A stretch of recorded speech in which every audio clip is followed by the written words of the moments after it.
Hello मेरे प्यारे बच्चों, welcome back to the right way India channel. और आपके इसी विश्वास के साथ जो आप हमसे जुड़े हुए हैं उसी को आगे बढ़ाते हुए हम अपनी लेके आ गए हैं अपनी पार्ट 5 की वो क्लास जो रियल नंबर की लास्ट क्लास भी हो सकता है रहे। और ये क्लास आपके लिए बहुत ज्यादा इंपॉर्टेंट रहेगी अगर आप 2026 में एग्जाम में बैठते हैं और आप बोर्ड की परीक्षा दे रहे हैं। 2026 की बोर्ड की परीक्षा 10th क्लास की दे रहे हैं तो उसके लिए ये वीडियो बहुत ज्यादा उपयोगी रहेगी। इसलिए वीडियो को एंड तक बहुत जरूरी देखें क्योंकि प्रत्येक क्वेश्चन में कुछ ना कुछ छिपा है और हर अगला क्वेश्चन पिछले क्वेश्चन से बहुत ज्यादा इंपॉर्टेंट है। और लास्ट का जो क्वेश्चन है वो बहुत ही ज्यादा आने वाला, मतलब आ जाए ऐसा कुछ कह नहीं सकते, और आ सकता है इस तरह का क्वेश्चंस हमने वहां पर सेट कर रखा है। और इसी को ध्यान में रखते हुए आप सभी का वेलकम है हमारे इस चैनल पे। और क्वेश्चंस हम अपनी जो क्लास चल रही है उसी क्लास को आगे बढ़ाते हुए हमारा जो पार्ट 5 का फर्स्ट क्वेश्चन है हम उस पर ध्यान देंगे। और प्रत्येक क्वेश्चंस पे मैं बोलूंगा कि आप सब भी ध्यान दें। और अगर आप वीडियो केवल देखने के मकसद से आए तो केवल देखने के मकसद से ना बैठे, पेन पेंसिल उठाएं और कॉपी उठाएं और उसको नोट संग के साथ करते रहें। क्योंकि अगर आप पेन पेंसिल के साथ मतलब नोट नहीं कर रहे हैं प्रत्येक क्वेश्चन को तो हो सकता है थोड़ी सी समस्या रहे। तो आपको मैं बता रहा हूं कि आप प्रत्येक क्वेश्चन पे अपनी पकड़ को बना के रखिए। ये आपके लिए बहुत जरूरी है अगर आप बोर्ड की परीक्षाओं में बैठने जा रहे हैं तब। चलिए हम अपने क्वेश्चंस की तरफ चलते हैं। हमारा जो क्वेश्चंस है रियल नंबर, जो हम पता है हमको, आपको भी पता है कि हमारा चैप्टर 5 जो पार्ट 5 है चैप्टर 1 का, और उसका पहला क्वेश्चन हमारे लिए इसमें पार्ट 5 की वीडियोस में हम देख रहे हैं कि जिसमें लिखा है two numbers are in the ratio 2:3। दो नंबर दे रखे हैं, उन दोनों का रेशियो दे रखा है एंड देयर एलसीएम इज 180। और इन दोनों नंबरों का जो एलसीएम गिवन है वो ऑलरेडी मतलब आपके लिए बोल रखा है कि टू नंबर्स हैं जिनका एलसीएम 2:3 है और एलसीएम जो हमारे लिए दे रखा है वो 180 है। पॉइंट क्या कर रहा है, what is the HCF of these number. इन नंबरों का एचसीएफ हमें फाइंड करना है और ये बहुत जरूरी क्वेश्चन भी है, ध्यान से इसको देखते रहेंगे। और इसमें आपसे सबसे पहले मैं बात करूंगा कि जो नंबर रेशियो में दे रखे हैं, मैंने पहले भी बता रखा है कि जितने भी नंबर आपको रेशियो में दे रखे हो उन सभी नंबरों को आप x के साथ मान के चलिए। तो हम कर लेंगे कि लेट द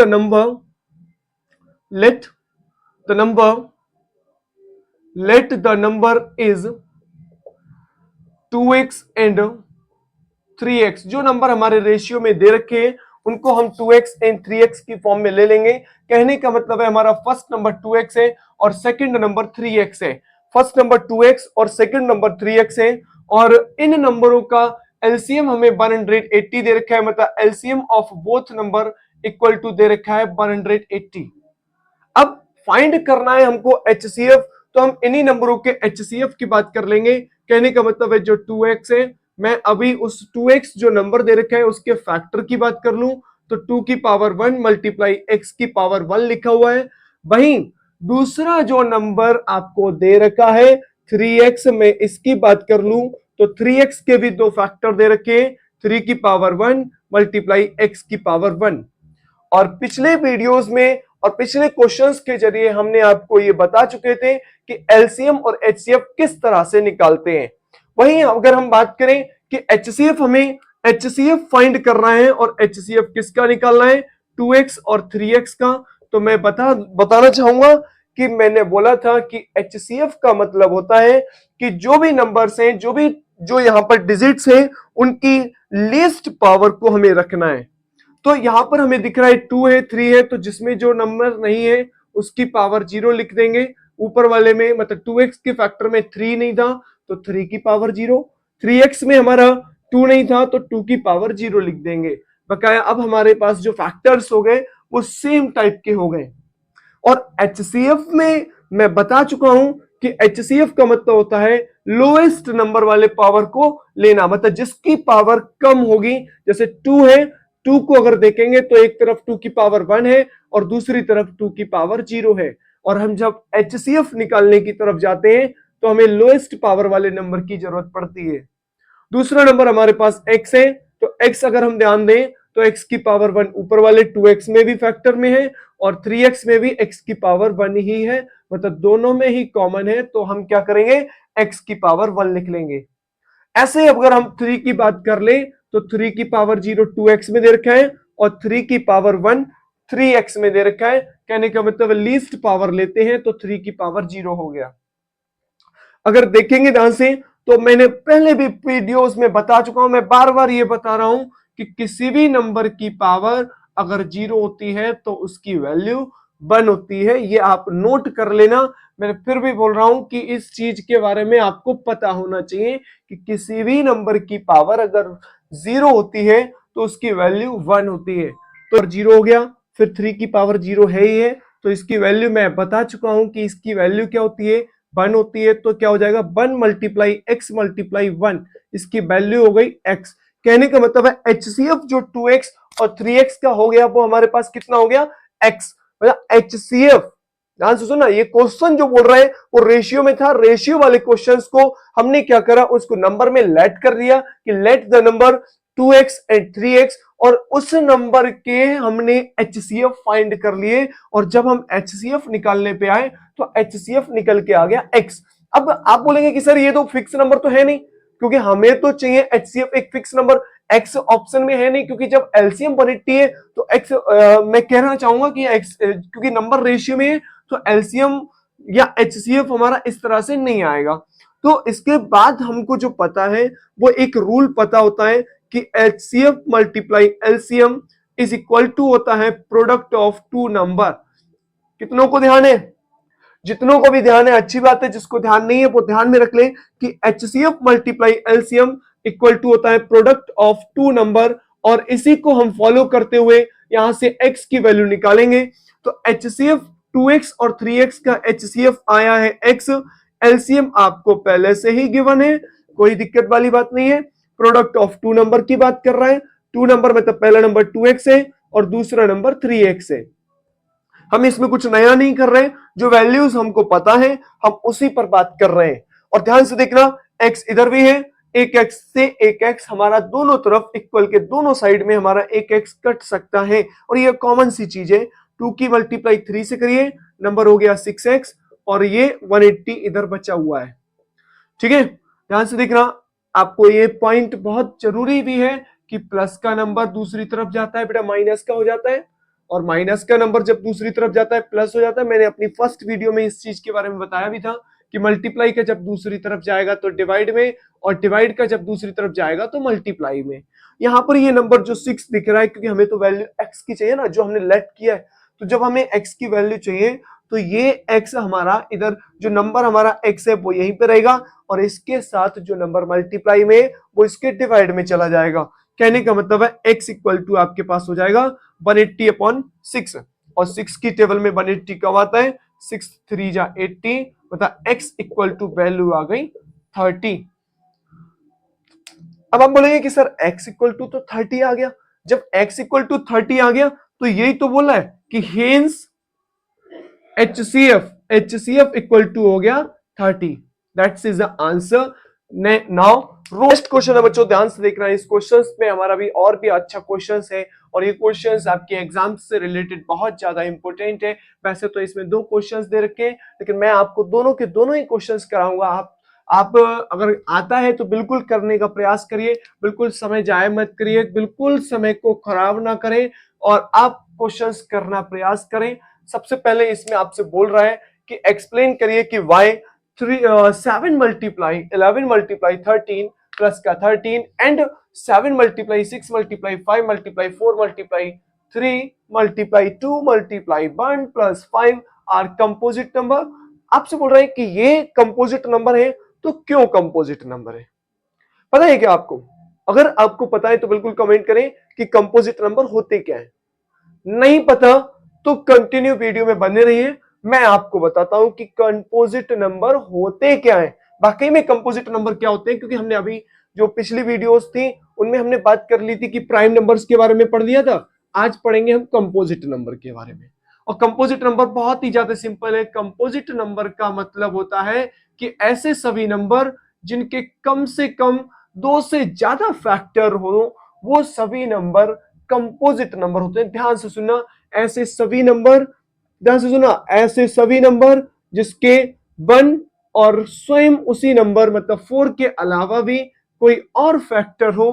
कहने का मतलब है जो नंबर हो, फैक्टरों की संख्या वो कम से कम 2 से ज्यादा होनी चाहिए। अगर किसी भी नंबर के, ये तो हमें नॉर्मल है कि हमें पता है कि अगर किसी भी नंबर के 2 ही फैक्टर हैं तो उसे हम क्या बोलते हैं बेटा, उसे हम बोलते हैं प्राइम नंबर्स। बट अगर हम बात कर लें कंपोजिट नंबर की, तो कंपोजिट नंबर में हमने पढ़ा था कि ऐसे सभी नंबर जिसके कम से कम 1 और 4 मतलब वही सेम नंबर के अलावा कोई तीसरा और फैक्टर अगर है तो ऐसे सभी नंबर कंपोजिट नंबर होते हैं।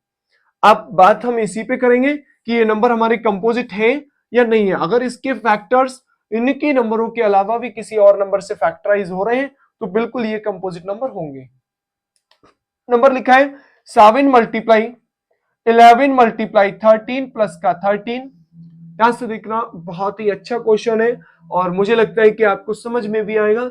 आपको यहां पर 2 टर्म दे रखी है, एक टर्म इधर की है, एक टर्म में लिखा है 7 मल्टीप्लाई 11 मल्टीप्लाई 13 और दूसरी टर्म में केवल का 13 लिखा हुआ है। ध्यान से देखना, इसमें जब ऐसा लिखा हुआ है तो दोनों ही तरफ हमारा 13 लिखा हुआ है। हम 13 को क्या कर ले, कॉमन, मतलब 13 को दोनों तरफ से उठा ले। जो टर्म हमारे दोनों तरफ होती है हम क्या करते हैं, उस टर्म को कॉमन उठा लेते हैं। हमने क्या करा, 13 को कॉमन ले लिया। जैसे ही आप 13 कॉमन लेंगे हमारे पास क्या बचा, 7 मल्टीप्लाई 11 और प्लस का इधर, जब इधर से 13 चला गया तो यहां पर प्लस का 1 बचा। ठीक है, अब देखना यहाँ पे 13 लिखा हुआ है, 13 हमारा लिखा रहेगा, कोई दिक्कत नहीं है। मल्टीप्लाई का साइन लगाओ, ब्रैकेट है, 7 11 जा 7 11 जा 77, 77 प्लस का 1 नंबर आ गया आपके पास 13 मल्टीप्लाई 78।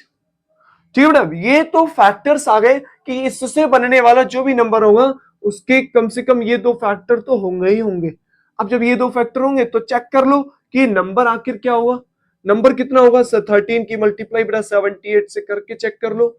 3 8 जा 24, 4 बचा, 3 7 जा 21, 23 हो गया, 1 8 7 मतलब 4 8 और 3 11, 11 का 1 बचा, 7 और 2 9 और 1 10, मतलब नंबर आपके पास आया 1014।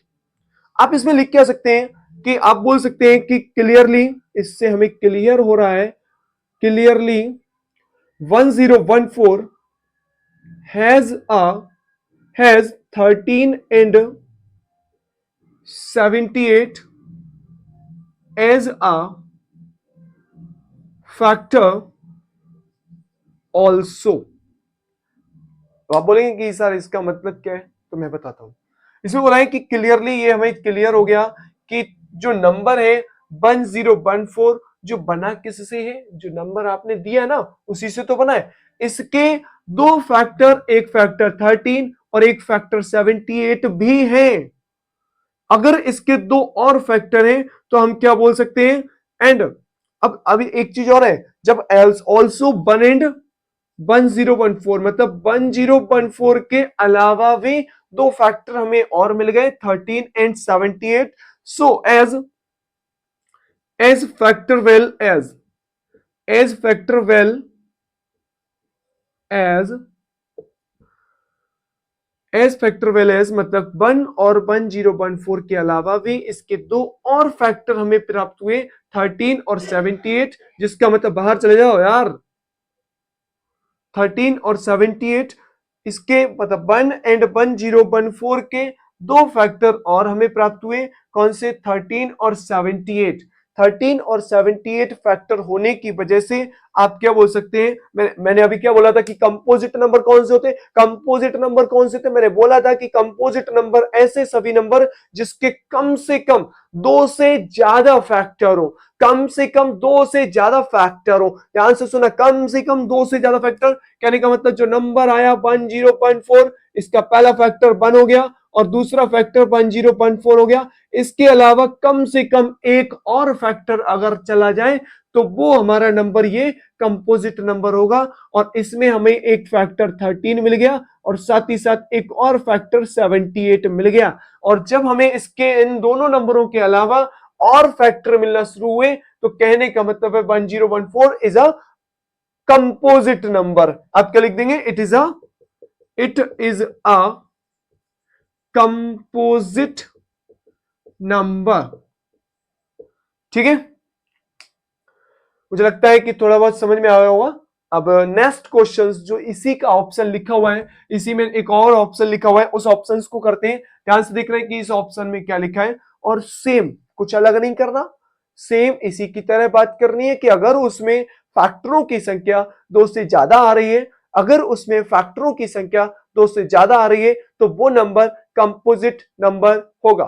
ठीक है, अगर कंपोजिट नंबर नहीं है तो उसके फैक्टरों की संख्या सिर्फ वही नंबर और 1 होना चाहिए, और अगर ऐसा नहीं है तो वो एक कंपोजिट नंबर होगा। ध्यान से देखना क्या लिखा है अगला क्वेश्चन ऑप्शन। अगले ऑप्शन में आपसे लिख रखा है कि 7 multiply 6 multiply 5 multiply 4 multiply 3, number note कर ले रहे इधर। 7 multiply 6 multiply 5 multiply 4 multiply 3 multiply 2 multiply 1, और प्लस का लिखा है 5। यहां से लिख रहा हूं दोनों, इसमें भी दो फैक्टर, जो टर्म की संख्या है वो दो है कि इधर भी टर्म है और इधर भी टर्म है। दो टर्म दे रखी है और दो टर्म में अगर हमें कुछ कॉमन मिलना है बेटा तो बिल्कुल हम उसे कॉमन ले सकते हैं।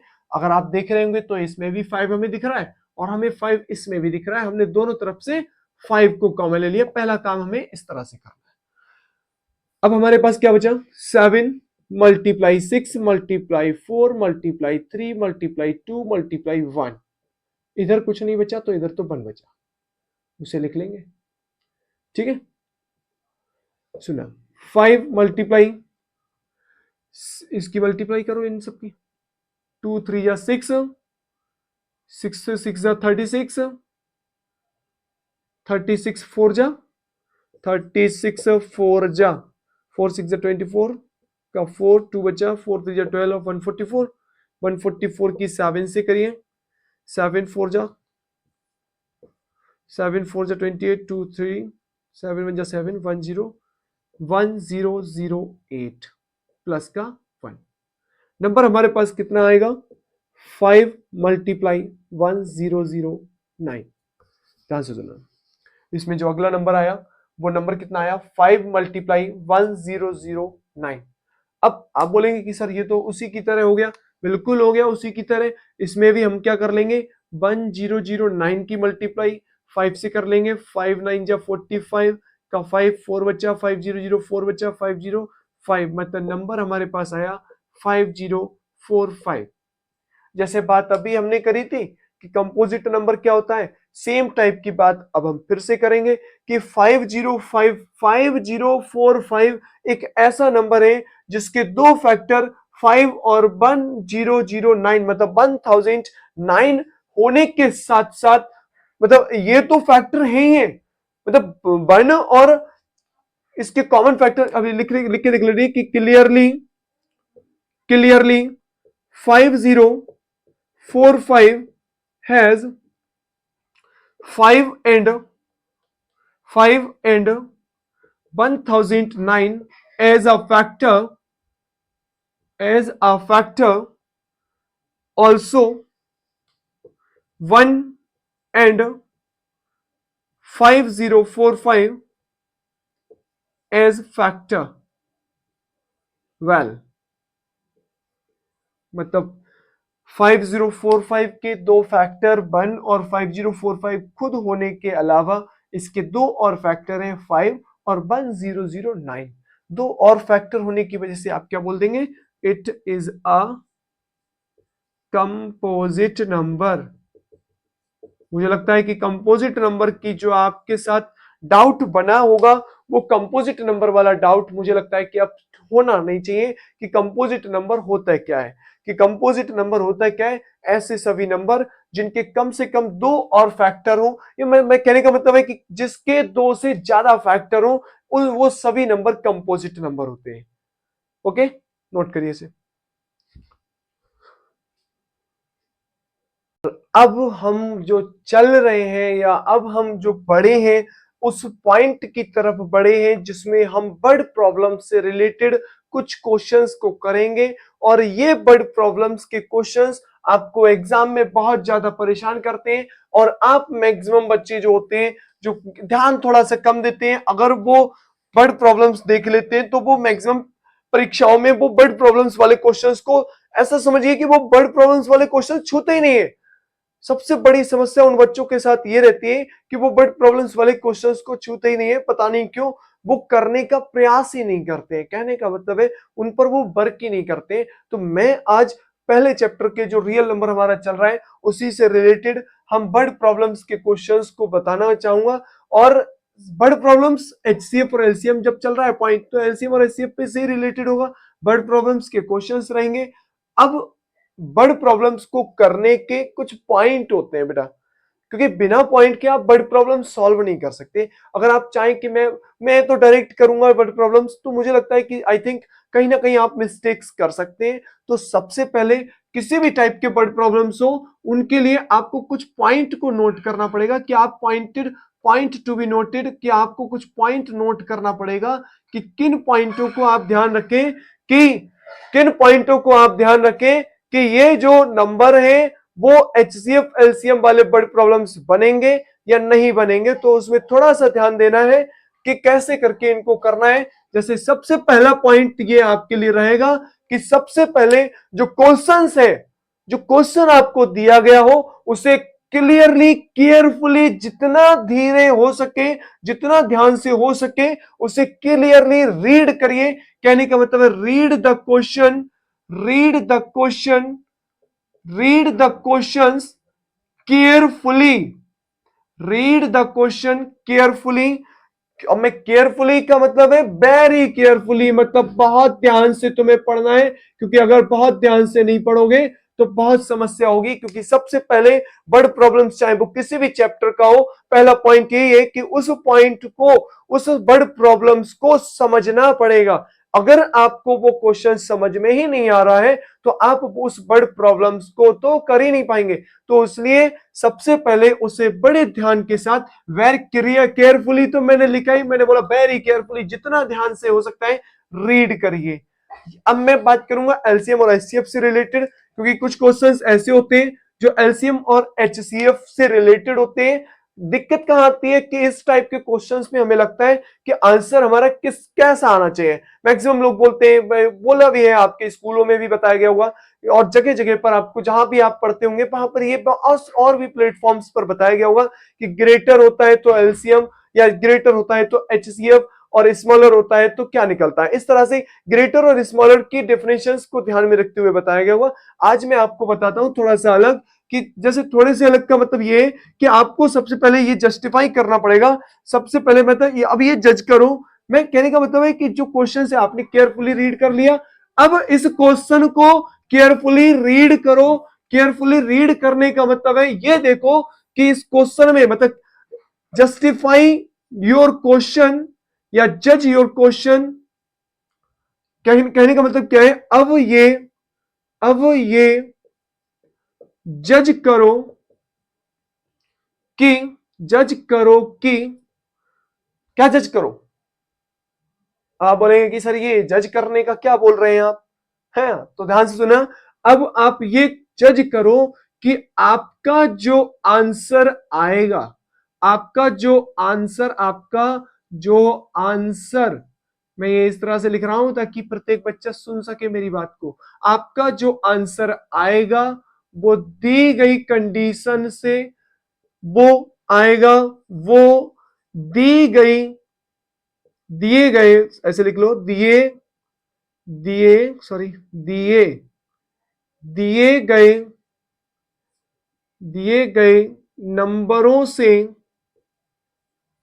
नंबरों, नंबरों, नंबर से ज्यादा, ज्यादा, नंबर से ज्यादा आता है या आएगा, आता है, आता है, या दिए गए नंबर से कम, दिए गए नंबर से नंबर से कम। यहां से देखना क्या बोलने को बोल रहा है, आपसे बोल रहा है आपको ये जज करना है कि आंसर जो है वो गिवन जो डाटा रहेगा उससे छोटा आएगा या बड़ा आएगा। कहने का मतलब है ज्यादा, या ज्यादा का मतलब हो गया बड़ा आना, और छोटे का मतलब हो गया अगर, जैसे का मतलब है कि अगर बड़ा आएगा, जैसे ज्यादा आने का मतलब क्या है, बड़ा आएगा, है ना, और कम आने का मतलब क्या, दिए गए नंबर से कम आएगा, कम का मतलब हो गया छोटा, है ना। ज्यादा आने का मतलब क्या हो गया, ज्यादा, और कम का मतलब क्या हो गया, स्मॉलर। समझ रहा, मैं जो बात कह रहा हूं कि अगर आपको कोई नंबर दो दे दिए जाते हैं और आपको उसमें कुछ कंडीशन दी जाती है, कहां से सुना, जो कंडीशन दी जाती है, अगर हमें ऐसा महसूस हो रहा है कि उसमें जो जब हमने केयरफुली रीड करा तो हमें ऐसा प्रतीत हो रहा है कि जो आंसर इसका आना चाहिए वो दिए गए नंबरों से कुछ ना कुछ ज्यादा आएगा। और जब आपको प्रतीत हो कि ज्यादा आएगा, जब आपको लगे कि वो नंबर जो आएगा, जो इस नंबर के आंसर की बात जो कर रहा है, जो आंसर आएगा वो दिए गए नंबरों से ज्यादा आएगा। ज्यादा आएगा मतलब बड़ा आएगा, बड़ा आएगा, और बड़ा आएगा का मतलब हो गया जब जब ज्यादा आएगा आंसर तब तब आपको एलसीएम निकालना है उन नंबरों का। समझ में आया? मैं बोल रहा हूं कि अगर आपको कोई दो नंबर दे रखे हैं, तीन नंबर दे रखे हैं, और आपको ऐसा प्रतीत हो रहा है कि जो आंसर इस वर्ड प्रॉब्लम से पूछा है वो उन तीनों नंबरों से कहीं ना कहीं ज्यादा, या दोनों नंबरों से कहीं ना कहीं ज्यादा आएगा, तो ध्यान रखना उन तीनों नंबरों, उन दोनों नंबरों का आपको एलसीएम निकालना है।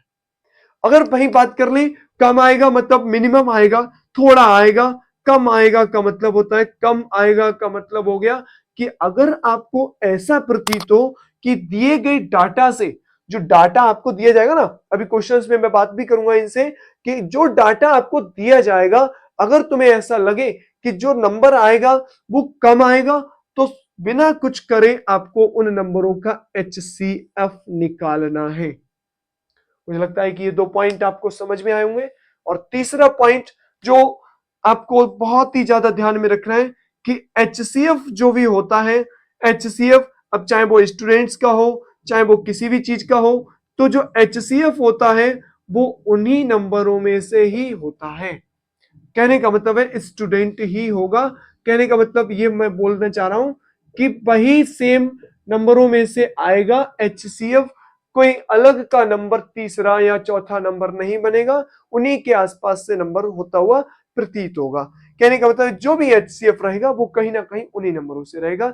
और इस बात को फिर से मैं बता दे रहा हूं कि अगर आपका गिवन डाटा से आंसर ज्यादा आता दिख रहा है तो एलसीएम निकालना है बेटा, बिना कुछ ध्यान में रखते हुए उन नंबरों का एलसीएम निकालना है। और अगर आपका दिए गए नंबर डाटा से कम आता दिख रहा है तो आपको एचसीएफ निकालना है। एलसीएम और एचसीएफ में थोड़ा सा डिफरेंस रखना है। एलसीएम निकलता है जब नंबर डाटा ज्यादा आ रहा होता है आंसर का, मतलब आंसर हमें ज्यादा आता प्रतीत हो रहा है डाटा से, और जब आंसर हमें कम आता प्रतीत होगा तो हमें वहां पर एचसीएफ निकालना है। मुझे उम्मीद है कि ये जो पॉइंट मैंने आपको बताए हैं ये आप कहीं अपनी कॉपी पर जहां पर भी आप लिख रहे हैं, तो वो केवल सुन के काम नहीं चलने वाला। मैं फिर से कह रहा हूं, केवल आप सुनने के लिए बैठे तो अभी आप ये बंद करके दूसरी चीजें सुनने लगी। बहुत चीजें हैं, बहुत तमाम चीजें पड़ी हुई हैं, उनको सुनने लगी। कोई आवश्यकता नहीं है इसको देखने की, लेकिन केवल सुनने मत बैठिए, क्योंकि जब तक आप इसको लिखेंगे नहीं तब तक मजा नहीं आएगा। अब मान लो अगर आपको एग्जाम के टाइम पर रिवीजन करना है तो बार बार इसी को थोड़ी देखोगे, बोले मैं तो सर भूल गया, मैं दोबारा से आपकी वीडियो देखूंगा आके, तो वो दोबारा देखने का कोई प्रोसेस नहीं रखना है। दोबारा देखना है वो वन शॉट्स वीडियोस जो आएंगी उन पे बात करूंगा मैं, लेकिन आप जो पॉइंट अभी आपको दिख रहा है उस पॉइंट को अभी नोट करते हुए चलिए, बहुत ध्यान से, केयरफुली, बहुत ही ध्यान से। जितने ध्यान से मैं इस क्वेश्चन को पढ़ने को बोल रहा हूं वेरी केयरफुली, उतने ही ध्यान से मैं आपको इस वीडियो को देखने, और ना सिर्फ देखने बल्कि साथ ही साथ लिखने के लिए भी बोल रहा हूं कि जितना हो सके वेरी केयरफुली लिखिए, क्योंकि बिना लिखे आपको ये समझ में नहीं आएंगे। तो अब मैं इनसे रिलेटेड जो वर्ड प्रॉब्लम्स वाले क्वेश्चंस होंगे उनसे रिलेटेड क्वेश्चंस आपकी प्रैक्टिस करा दे रहा हूं। बहुत अच्छी बात है कि आपको ये पॉइंट समझ में आ गए होंगे, क्योंकि इन्हीं पॉइंटों पर हम बात करेंगे, हमें ज्यादा उसमें ज्यादा उलझना नहीं है। इन्हीं पॉइंटों को ध्यान में रखो। एक बार दोबारा से रिवाइज कर रहा हूं कि अगर आंसर का डाटा, मतलब जो डाटा है वो क्वेश्चंस के नंबरों से ज्यादा आता प्रतीत होगा तो एलसीएम निकालना है, और अगर कम आता प्रतीत होगा तो एचसीएफ निकालना है। मुझे लगता है आ गया हुआ। तो अब हम क्वेश्चंस की तरफ चलते हैं। ध्यान से देखना, नेक्स्ट क्वेश्चन जो हमारा है, क्वेश्चन है हमारा कि there is a circular path around a sport field. यहां पर एक सर्कुलर पाथ की बात करी गई है जो एक स्क्वायर, जो स्पोर्ट्स फील्ड के अराउंड है, चारों तरफ है। सोनिया देखो, इसका जो सर्कुलर पाथ है वो हमने इस तरह से बना लिया है, और इस सर्कुलर पाथ में आपसे बोल रहा है कि Sonia takes 18 minute to drive one round of the field. Sonia जो है, सोनिया इस सर्कुलर पाथ को कंप्लीट करने के लिए 18 मिनट का टाइम ले रही है। ठीक है, मतलब सोनिया इस पॉइंट से इसी पॉइंट पर पूरे सर्कुलर पाथ को राउंड करने के बाद जो समय खर्च कर रही है वो 18 मिनट का समय खर्च कर रही है। आगे बोला है वाइल, जबकि रवि टेक्स 12 मिनट, रवि जो है वो 12 मिनट ले रहा है फॉर द सेम, और रवि के द्वारा सेम टाइम, मतलब जो समय है वो लिया जा रहा है 12 मिनट उस पूरे राउंड को कंप्लीट करने में। सोनिया 18 मिनट्स ले रही है और रवि 12 मिनट्स ले रहा है। इस तरह से ये दोनों एक इसी जो सर्कुलर पाथ है उस पे राउंड कर रहे हैं, मतलब रनिंग कर रहे हैं। आगे बोला suppose they both start at the same point. अगर मान ले कि वो दोनों, इन्होंने बोला है कि सेम पॉइंट से ही स्टार्ट करते हैं, मतलब उनके स्टार्टिंग पॉइंट एक ही है, एंड सेम द टाइम, और टाइम भी सेम है, and go in the same direction, और चलने का डायरेक्शन, मतलब जिस डायरेक्शन में वो दोनों लोग एक से ही डायरेक्शन में मूव कर रहे हैं, एक ही डायरेक्शन में राउंड कर रहे हैं। आगे बोल रहे हैं after how many minutes will they meet again at the starting point. कितने मिनट के बाद, आपसे क्वेश्चन मैंने बोला ना कि केयरफुली आपको रीड करना है, और केयरफुली रीड करने का मतलब है कि इस क्वेश्चन ने बोला कि अब वो सोनिया और रवि, जैसे सोनिया 18 मिनट एक राउंड को कंप्लीट करने में अगर ले रही है और रवि उसी राउंड को कंप्लीट करने में 12 मिनट का समय ले रहे हैं, तो पूछ रहा है कि कितने मिनट के बाद वो दोनों एक दूसरे को स्टार्टिंग पॉइंट पर मिलेंगे। अब मैंने यहां पर एक पॉइंट और भी बोला था कि अगर तुम्हें लगे कि आंसर जो है आपका ज्यादा आता लग रहा है, अगर क्वेश्चन आंसर तुम्हें ज्यादा आता लग रहा है कि वो दोनों लोग 12 मिनट से ज्यादा, क्योंकि अगर बात करें 11 मिनट कम की बात कर ले, हमने बोला कि ज्यादा आता लगेगा तो एलसीएम करना है, और आंसर अगर कम आता प्रतीत होगा तो हमें एचसीएफ निकालना है। यहाँ पर कोई स्मॉलर और ग्रेटेस्ट, जैसे मैंने बोला कि सिंपल स्मॉलर और ग्रेटेस्ट अगर लिखा होगा तो उससे भी हम चेक कर लेते हैं, लेकिन उस पे नहीं। अभी हमें फाइंड करना है कि इसका जो आंसर रहेगा, अपने पास से इमेजिनेशन करनी है कि अगर रवि को उस राउंड को कंप्लीट करने में 12 मिनट लग रहे हैं और सोनिया को कंप्लीट करने में 18 मिनट लग रहे हैं, तो ध्यान देना कि अगर दोनों लोग जब स्टार्टिंग पॉइंट पे दोबारा से मिलेंगे तो आंसर कम आता लगेगा या ज्यादा आता लगेगा। तो ध्यान से देखना, अगर मैं बोलूं कि 11 मिनट के बाद दोनों लोग एक दूसरे से मिलते हैं स्टार्टिंग पॉइंट पे, तो ये कहीं ना कहीं गलत हो जाएगा, क्योंकि 12 मिनट तो रवि को लग ही रहे हैं। तो 11 मिनट में तो ना तो रवि पहुंचेंगे ना सोनिया उस स्टार्टिंग पॉइंट पे पहुंचेगा। और कम की अगर बात कर ले 10 मिनट की, तो ये तो और भी आंसर हमारा नहीं आता लग रहा है। कहने का मतलब है कम ना आंसर हमारा नहीं मिलेगा, कि कम आंसर मतलब कम समय में ये दोनों एक दूसरे से मीट कर ले, ऐसा पॉसिबल नहीं है। तो कहने का मतलब है कहीं ना कहीं ज्यादा टाइम लगेगा, कि ज्यादा टाइम के बाद कहीं ना कहीं 13 मिनट 14 मिनट इन दिए गए नंबरों से आंसर हमें ज्यादा आता लग रहा है। और ज्यादा आता लगने के कारण मैंने पॉइंटों में आपको नोट कराया था कि इन वर्ड प्रॉब्लम्स को करने के लिए तुम्हें ध्यान देना है कि अगर ज्यादा आता आंसर प्रतीत हो तो एलसीएम फाइंड करना है। हमें क्या करना है, 18 और 12 जो नंबर दे रखे हैं इसका एलसीएम निकालना है। और एलसीएम निकालने के लिए हम सबसे सिंपल है कि इसके फैक्टर कर लेना है, 2 से डिवाइड करेंगे, 2 9 जा 18, 3 3 जा 9, 3 1 जा 3, ऐसे 12 के करेंगे तो 2 6 जा 12, 2 3 जा 6, 3 1 जा 3। फैक्टर की अगर बात कर ले तो 18 के फैक्टर आ गए हमारे पास, 2 एक ही बार है तो 2 की पावर 1, 3 हमारे 2 बार है तो 3 की पावर 2 लिख लेंगे। वहीं अगर 12 की फैक्टरों की बात कर लें तो 12 में 2 हमारा 2 बार है और 3 हमारा कितनी बार है, 1 बार है। अब एलसीएम और एलसीएम में आपको बताया जा चुका है कि एलसीएम और एचसीएफ कैसे निकलता है। एलसीएम निकालना है क्योंकि हमें क्वेश्चंस से कुछ ये लग रहा है कि हमें एलसीएम की जरूरत है और एलसीएम ही हमें निकालना है, क्योंकि ये तुम्हें क्लियर करने के लिए और कम आपका समय खर्च ना हो, इसलिए ये कुछ पॉइंट्स आपको बताए गए थे। एलसीएम निकालना है 18 और 12 का। एलसीएम निकालने के लिए आपको बताया गया था कि जो डिजिट्स होंगी, जो फैक्टर्स होंगे, उनकी हाईएस्ट पावरों को रखना है। जैसे 2 है तो 18 में 2 की पावर 1 है और 12 में 2 की पावर 2 है, तो हमें हाईएस्ट पावर वाला नंबर रखना है 2 की पावर 2। ऐसे 3 की हाईएस्ट पावर 3 की पावर 2, ये 2 की पावर 2, 2 2 जा 4 हो गया, 3 3 जा 9 हो गया, 9 4 जा 36 हो गया।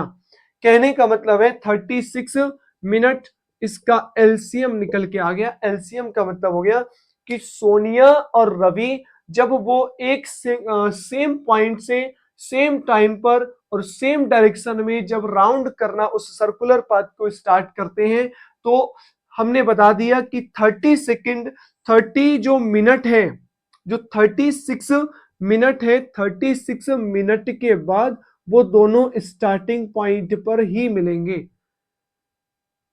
ठीक है, 36 मिनट के टाइम के बाद जिस समय उन्होंने स्टार्ट किया था चलना, उससे आफ्टर 36 मिनट वो दोनों ही उसी स्टार्टिंग पॉइंट पे सोनिया और रवि एक दूसरे से मिलेंगे। ये हमारे क्वेश्चन का आंसर हो गया। नोट करिए इसे, आपके लिए दे रहा हूं और इस क्वेश्चन में भी सेम उसी टाइप से कुछ क्वेश्चंस मैच कर रहा है और उसी तरह का है थोड़ा सा, तो थोड़ा सी हेल्प भी मिलेगी। और ये क्वेश्चंस आपको आना चाहिए, क्योंकि वर्ड प्रॉब्लम्स के क्वेश्चंस अगर आप ढंग से करना सीख गए तो मुझे लगता है कि आप वर्ड प्रॉब्लम्स के क्वेश्चंस नहीं छोड़ के आएंगे एग्जाम्स में। तो ध्यान से सुनना, सबसे पहला काम जो पॉइंट में मैंने बताया कि क्वेश्चंस को केयरफुली रीड करना है, तो रीड करना शुरू करते हैं हम। पहले लिखा क्या है, Ravi and Manju run around a circular track. एक वही सेम सर्कुलर ट्रैक की बात कर रहा है, सर्कुलर ट्रैक पे ये भी है, ये भी क्वेश्चन हमारा सर्कुलर ट्रैक से ही रिलेटेड है। और इनमें बस यहां पर क्या हो गया, यहां पर रवि है और मंजू है, दो लोग हैं रवि और मंजू, और रवि और मंजू यहां पर बोल रहे हैं, क्या बोल रहे हैं, they take 180 second, 180 second and 150 seconds. Ravi 180 second लेता है और मंजू 150 सेकेंड लेती है, काई के लिए, टू कंप्लीट वन रिवॉल्यूशन, एक चक्कर को कंप्लीट करने में। स्टार्टिंग पॉइंट से आगे भी ये भी बोलेगा अभी, जैसे कि इसमें लिखा है इफ दे स्टार्ट टुगेदर, साथ साथ स्टार्ट करते हैं 9 AM, चलना शुरू कब से करा, 9 AM, मतलब मॉर्निंग के 9 AM से दोनों लोग सेम पॉइंट पे, फ्रॉम द सेम पॉइंट, एक ही पॉइंट से चलना शुरू करते हैं आगे। मतलब कहने का मतलब समझना कि रवि एक सर्कुलर पाथ है, उस पर रवि और मंजू मॉर्निंग के 9 बजे आए, 9 AM पर आए और स्टार्टिंग पॉइंट मतलब उनका सेम ही स्टार्टिंग पॉइंट रहा। रवि और मंजू ने दोनों ने ही इस पे राउंड लगाना, रिवॉल्यूशन करा, तो एक रिवॉल्यूशन को कंप्लीट करने में रवि को 180 सेकेंड का टाइम लग रहा है। कहने का मतलब एक चक्कर कंप्लीट करने में अगर Ravi 180 second and Manju 150 second का टाइम ले रहे हैं, तो पूछ क्या रहा है, how long it would take for them to meet again at the starting point. मतलब अब पूछा यही सेम गया है कि वो कितने मिनट के बाद स्टार्टिंग पॉइंट पर दोबारा से मीट करेंगे, दोबारा से उनके मिलने का समय। अगर रवि 180 सेकेंड एक रिवॉल्यूशन का ले रहे हैं और मंजू एक रिवॉल्यूशन 150 सेकेंड में कंप्लीट कर रही हैं, तो कितने सेकेंडों के बाद वो दोनों एक दूसरे से मीट करेंगे। पहला पॉइंट तो हमारा हो गया कि हमने रीड कर लिया केयरफुली। अब ज्यादा और कम पे बात हो जाएगी कि आंसर हमें कम आता प्रतीत हो रहा है या ज्यादा आता प्रतीत हो रहा है। अगर मैं बोलूं कि हमने मान लिया कि 100 सेकेंड के बाद वो दोनों एक दूसरे से मिल जाएंगे, तो ध्यान से देखना 100 सेकेंड का तो कुछ मैटर ही नहीं हो रहा, क्योंकि मंजू को खुद 150 सेकेंड का टाइम लग रहा है और इसको रवि को 180 का टाइम लग रहा है। अगर हम बात करें 140 सेकेंड पे भी, तो 140 सेकेंड पे भी मंजू हमारी नहीं पहुंच पा रही है और रवि तो पहुंच ही नहीं पाएंगे। कहने का मतलब है कम वैल्यू पर आंसर आता नहीं लग रहा है, क्योंकि जो हमें आंसर की इमेजिनेशन, देखो ये इमेजिनेशन आपको अपनी बढ़ानी पड़ेगी और ये बहुत जरूरी है। अगर आप अपनी इमेजिनेशन नहीं बढ़ाएंगे तो इन क्वेश्चंस को करने में थोड़ा सा दिक्कत होगी। मैंने बोला कि आंसर हमें जो है वो कम आता प्रतीत नहीं हो रहा है, मतलब आंसर हमें कहीं ना कहीं ज्यादा आता प्रतीत हो रहा है। और जब ज्यादा आता इमेजिनेट हो रहा है, तो ज्यादा आने का मतलब है कि हमें यहाँ पर एलसीएम फाइंड करना है। एलसीएम मतलब ये जो नंबर है 180 और 150, इनका आपको एलसीएम निकालना पड़ेगा। जैसे एलसीएम निकालेंगे आंसर के हम बहुत नजदीक पहुंच जाएंगे। एलसीएम निकालने के लिए हम 180 और 150 के फैक्टर करेंगे। 2 9 जा 18, 0, 2 4 जा 8, 2 5 जा 10, 3 1 जा 3, 3 5 जा 15, 3 5 जा 15, 5 1 जा 5। 150 के फैक्टर करेंगे तो 3 5 जा 15, 0, 2 2 जा 4, 2 5 जा 10, 5 5 जा 25 और 5 1 जा 5। फैक्टर की बात कर ले, 180 के जो फैक्टर है वो 2 है 2 बार, तो 2 की पावर 2। 3 हमारे पास 2 बार है तो 3 की पावर भी 2, और 5 सिर्फ एक बार है मतलब 5 की पावर 1 हो जाएगा। 150 की बात कर ले तो 150 ध्यान से देखना, 2 जो है वो सिर्फ एक बार है, 3 भी हमारे पास एक ही बार है, और 5 हमारे पास 2 बार है। और जैसा अभी मैंने बोला कि आंसर हमें जो है वो मैक्सिमम आता प्रतीत हो रहा है, इमेजिनेशन जो हमारी हो रही है वो ज्यादा पे प्रतीत हो रही है, तो इसलिए हमें इनका एलसीएम निकालना है 180 और 150 का। एलसीएम निकालने का मतलब क्या हो गया, जब हम एलसीएम की बात करते हैं तो मैंने बार बार प्रत्येक क्वेश्चन में ये बता चुका हूं और आपको हो सकता है रट भी गया हो कि एलसीएम का मतलब होता है जो डिजिट्स जो इन दोनों नंबरों में फैक्टर्स आ रखे हैं, इन फैक्टर्स की हाईएस्ट पावर को लिया जाता है। जैसे 2 है तो 2 की हाईएस्ट पावर, इस नीचे वाले में 150 के फैक्टर में 2 की पावर 1 है, और 180 के फैक्टर में 2 की पावर 2 है, तो हमारा 2 की पावर 2 लिख लेंगे हाईएस्ट पावर वाला। ऐसे 3 की पावर 2 लिखेंगे और 5 की पावर 2। इसको सॉल्व करेंगे, 2 की पावर 2, 2 2 जा 4, 3 की पावर 2, 3 3 जा 9, मल्टीप्लाई 5 5 जा 25, 4 9 जा 36, 4 9 जा 36, मल्टीप्लाई 25, 25 की मल्टीप्लाई 36 से करिए, 25 6 जा 150, 150 का 0, 15 बचा, 25 3 जा 75, 75 और 15 90। मतलब ये नंबर जो हमारा आया 900 सेकेंड।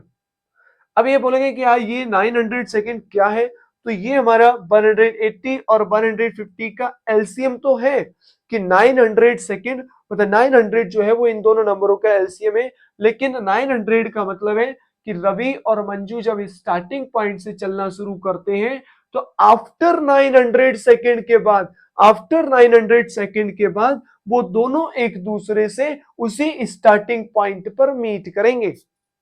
आफ्टर मतलब 900 सेकंड के बाद वो दोनों स्टार्टिंग पॉइंट पर मिलेंगे, ऐसा इन्होंने बोला। बोले रिवॉल्यूशन करते रहिए, जब 900 सेकंड हो जाएंगे तब वो दोनों इस पॉइंट पर after 900 second, after 900 second they meet, वे दोनों क्या होंगे, मीट करेंगे, मतलब वे दोनों आपस में एक दूसरे से मिलेंगे। अब ये 900 सेकंड तो हो गया, स्टार्ट उन्होंने 9 AM पर करा। अगर हम बात करें कि अब जो जिस समय वो लोग मिल रहे हैं उस समय का टाइमिंग क्या रहेगा, एलसीएम हमारा आया 900। अब हम टाइमिंग की बात कर ले तो 900 सेकंड में कितने मिनट होते हैं उसकी पर बात कर लें, क्योंकि हमारा 9 AM बज रहा है तो मिनट के अकॉर्डिंग हम बात कर लेंगे। तो 900 सेकंड का मतलब हो गया मिनट में, जब आप चेंज करेंगे तो 60 से डिवाइड, 0 से 0 करिए, 9 6 1 जा 6, 6 5 जा 30। कहने का मतलब है after 15 minute, after 15 minute they meet. कहने का मतलब है 9:15 पर मॉर्निंग के समय पर वो दोनों एक दूसरे से मिलेंगे। 9:15 आफ्टर 15 मिनट वो एक दूसरे से मीट करेंगे। नोट करिए इस क्वेश्चन को। इसी टाइप का एक और क्वेश्चन मैं आपके पास लेके आया हूं, और इस क्वेश्चन में भी कुछ इसी तरह का प्रोसेस है। इस क्वेश्चन को भी थोड़ा सा ढंग से केयरफुली रीड करेंगे। मैं बार बार केयरफुली रीड करने का इसलिए बोल रहा हूं ताकि जब आप एग्जाम में बैठे तो आप सीधे क्वेश्चंस को सॉल्व करने ना लगे। उस क्वेश्चन में क्या पूछा है, क्या निकालना है, क्या करना है, क्या दिया गया है, वो सब आप केयरफुली जब रीड कर लेंगे तो मुझे लगता है कि आप अच्छे से और ढंग से कर सकते हैं। उसी को ध्यान में रखते हुए हम इस क्वेश्चंस को करेंगे कि three bells rings interval of 6, 12 and 18 minutes, मतलब एक 6 मिनट, 12 मिनट्स और 18 मिनट्स पर एक रिंग्स बज रही है, इंटरवल की वेल बज रही है। अब इन्होंने बोला इफ अगर ऑल द थ्री वेल्स, तीनों वेले मतलब तीनों जो घंटियां हैं स्कूल की वो 6 AM पर बजती हैं, तो आपसे क्वेश्चन ये बोल रहा है when will they rings together again, अगली बार मतलब जब 6 AM पर बज रही है, पहली 6 वेल बज रही है, मतलब स्टार्टिंग करी गई, तो एक वेल के द्वारा 6 रिंग बजाई गई, दूसरी वेल पर 12 रिंग, तीसरी वेल पे 18 रिंग्स बजाई गई। ठीक है, इस तरह से क्वेश्चन ने बोला और इसमें बोल रहा है कि अगर वो रिंग्स मॉर्निंग में 6 AM पर बज रही है तो अब कितने बजे, मतलब कितनी देर के बाद वो रिंग्स दोबारा से एक दूसरे से मिलेंगी। तो ध्यान से देखना, अगर बात करेंगे तो इसमें भी हमें कहीं ना कहीं वही लग रहा है कि मिलने का टाइमिंग कम तो होगा ही नहीं। अगर मिलने की बात करेगा कि कितने मिनट के बाद वो रिंग्स दोबारा से वैसे ही बजेगी कि वो दोनों एक दूसरे से मीट कर जाए, मतलब वो सेम टाइम पर रह जाए टुगेदर, एक साथ बजे, ऐसा पॉसिबल नहीं होगा। तो कम पर तो आंसर लग नहीं रहा है, ग्रेटर पर ही आंसर आता लग रहा है। और ग्रेटर ज्यादा, जब आंसर हमने बोला भी था कि ज्यादा अगर आंसर प्रतीत हो रहा है कि ज्यादा आंसर आएगा तो सबसे पहले आपको क्या कर लेना है, एलसीएम, बिना कुछ ध्यान में रखते हुए। अगर आंसर आपको ज्यादा आता प्रतीत हो रहा है तो ध्यान नहीं देना है, ज्यादा ध्यान नहीं देना है। अगर ज्यादा आता आंसर प्रतीत हो रहा है तो एलसीएम निकाल देना है। अब एलसीएम किसका निकालना है, 6, 12 और 18, इन तीनों डिजिट्स का एलसीएम निकालना है। 6 का फैक्टर कर लो, 2 3 जा 6, 3 बन जा 3, ऐसे करके 12 के फैक्टर निकाल लो, 2 6 जा 12, 2 3 जा 6, 3 बन जा 3, फिर 18 के फैक्टर निकाल लो, 2 9 जा 18, 3 3 जा 9, 3 बन जा 3। ध्यान से देखना कि 6 के फैक्टर हमारे पास कितने हैं, 2 की पावर 1 है और 3 की पावर 1 है। 12 के फैक्टर की अगर हम बात कर लें तो 2 की पावर 2 है और 3 की पावर 1 है। 18 की फैक्टर की बात कर ले तो 2 की पावर 1 है और 3 की पावर 2 है।